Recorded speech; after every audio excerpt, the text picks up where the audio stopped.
conhecemos bem a história de Abraão, o homem que foi chamado por Deus para peregrinar em Canaã. No entanto, seu irmão Naor, que havia permanecido em Harã, já estava tendo filhos e uma linhagem da qual viriam algumas tribos de arameus e, por mais importante, a esposa de Isaac. Seja muito bem-vindo ao canal Estudando a Bíblia. Esse é mais um estudo bíblico do livro de Gênesis. Se você gostar do vídeo, curta, se inscreva e compartilhe este vídeo para que assim o YouTube entenda que esse tipo de conteúdo é relevante e assim recomenda ele para cada vez mais pessoas. E sucedeu depois dessas coisas que anunciaram a Abraão, dizendo: Eis que também Milca deu filhos a Naor, teu irmão. Logo após o episódio do quase sacrifício de Isaac, chegam a Abraão notícias do seu irmão Naor, que havia ficado em Harã após a morte de seu pai. O foco dessa genealogia é Rebeca, neta de Naor, que viria a ser a esposa de Isaac. Essa notícia deve ter sido confortante a Abraão, que provavelmente procurava uma mulher para o seu filho, o que mostra que Deus sempre nos conforta após as nossas tribulações.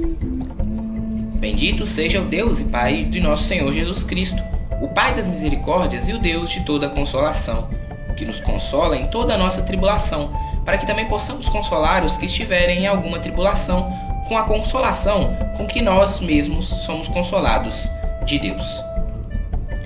Naor recebeu esse nome do seu avô, que também se chamava Naor, filho de Serug. Ele foi um dos 3 filhos de Terá: Naor, Abraão e Harã. Harã morreu ainda em Ur, e seu filho Ló partiu com Abraão para Canaã, e agora estava com as suas filhas nas montanhas de Moabe. Naor, porém, havia se casado com Milca, filha de Harã. Desta, Naor teve 8 filhos.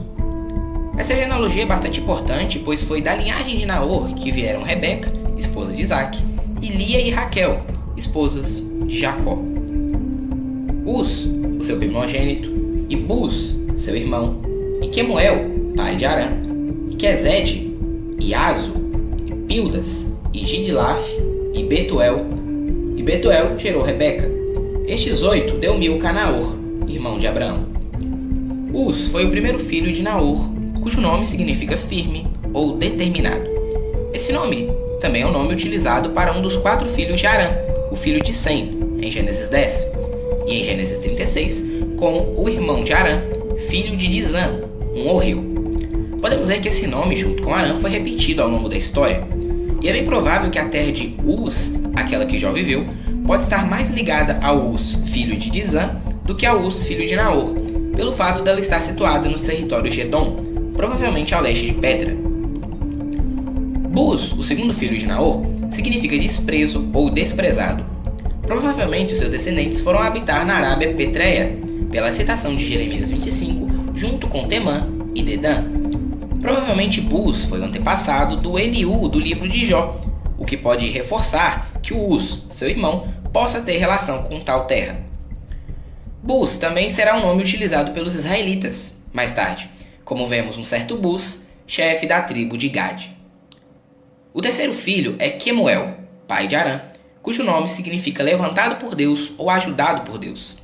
Ao contrário do que alguns pensam, ele não foi o progenitor da raça aramaica, mas provavelmente pode ter se juntado a Buz, seu irmão, em uma única tribo, o que explica Eliú ser um buzita da família de Rão, que pode ser o mesmo nome para Harã.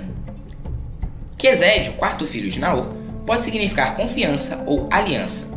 Alguns o colocam como pai dos caldeus, porém é possível que Quezede seja pai de uma pequena tribo beduína, que também era chamada de caldeus.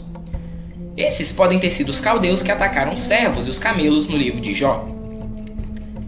Os próximos 3 filhos não são citados novamente na Bíblia, sendo eles Azo, Pildas e Gidlaf. O 8º filho de Naor com Milca foi Betuel, cujo nome pode significar casa de Deus. Ele foi o pai de Rebeca e de Labão. Mais tarde, Betuel será o nome de uma cidade em Israel, no território de Simeão.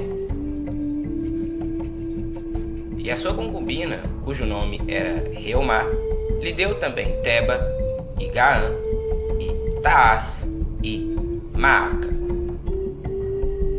Aqui vemos a primeira menção de uma concubina na Bíblia, Uma concubina era uma mulher conjugalmente unida a um homem, mas numa relação inferior à de uma esposa. Em outras palavras, ela era uma esposa de nível secundário. Elas não tinham autoridade na família e nem podiam compartilhar do governo familiar. Podemos dizer que, igualmente, Agar e Quetura foram concubinas de Abraão. Embora Deus tenha dado leis a respeito das concubinas para o povo de Israel, isso não significa que ele incentivava ou apoiava esse costume, mas o princípio que ele estabeleceu desde a criação do mundo de um homem, marido de uma só mulher. Reumá, sua concubina, lhe deu mais 4 filhos, Teba, Gaã, Taás e Maaca. Esse último pode ter sido o pai de um povo arameu, os Maacatitas, que habitavam próximos aos Gesuritas e à tribo de Manassés. No tempo de Josué, um homem de Manassés chamado Jair tomou toda a terra dos Gesuritas e dos Maacatitas. Porém, eles não foram expulsos e continuaram habitando no meio dos filhos de Israel. Vemos que um Maacatita chamado Elifelete fará parte dos valentes de Davi mais tarde. Vemos que toda essa genealogia foi colocada para introduzir Rebeca na história, mostrando que enquanto a história de Abraão acontecia, Deus preparava uma mulher para Isaac, mostrando que Deus sempre está guiando e cuidando da nossa história, até mesmo quando não vemos. Eu sei, ó Senhor, que não é do homem o seu caminho, nem do homem que caminha o dirigir seus passos.